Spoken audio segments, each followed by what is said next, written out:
Hello all. Memories అంటే sad ఉంటాయి, happy ఉంటాయి. సాడ్ ఏమో ఎక్స్‌పీరియన్స్‌ని ఇస్తే, హ్యాపీ మెమరీస్ ఏమో ఫేస్ మీద చిరునవ్వుని తీసుకొస్తది.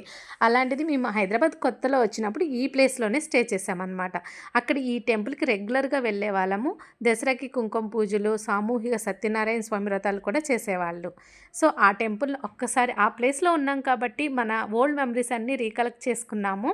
ఇక్కడ మా దేవాంష్‌కి తీర్థం అయితే బా నచ్చింది. సో, తీర్థం ఎలా ప్రిపేర్ చేస్తారో మీరు కూడా పంతులు గారి మాటల్లో వినేసేయండి. ఒక్కొక్క టెంపుల్ ఒక్కొక్కలా చేస్తారు. ఈ టెంపుల్‌లో మాత్రం ఈ విధంగా జాజికాయ, చేస్తారు. జాపత్రి, పచ్చకర్పూరం, ఇలాచి, లవంగాలు, మిసిరి. చిప్సా? చిప్స్. ఆ! అవన్నీ కలిపేసుకోవాలి. ఇయన్నీ పౌడర్ చేసి పెట్టుకోవాలి.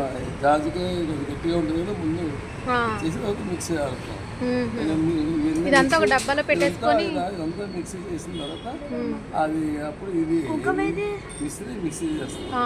చేసి ఇది రెండు కలిపేసి గట్టి ఎప్పటికప్పుడు గట్టిగా కడుతున్నారు. అదంటే ఆ గాలికి గట్టిగా పోతుంది. ఆ! డబ్బాలు పోసుకుంటూ అంటున్నాగా డబ్బాలు పోసుకోవచ్చు. ఆహా! సరే. అందుకే చిన్నపిల్లలు కూడా ఎందుకంటే ఏదో నీళ్ళు పోసి ఆకులు ఆ! వేస్తే ఇలా తాగరు. వీరి పిల్లలు ఒకసారి చూస్తే మరి తాగ ఇప్పటికి 10 ఇయర్స్ అవుతుంది.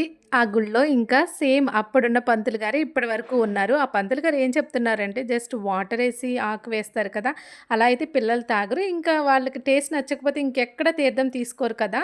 ఇలా టేస్టీగా ఉంటే గనక పిల్లలకు కూడా అలవాటవుతది అని చెప్తున్నారు ఆయన. వీడియో మీకు నచ్చితే లైక్ చేయండి. మర్చిపోకుండా సబ్స్క్రైబ్ చేసుకోండి. Thank you for watching.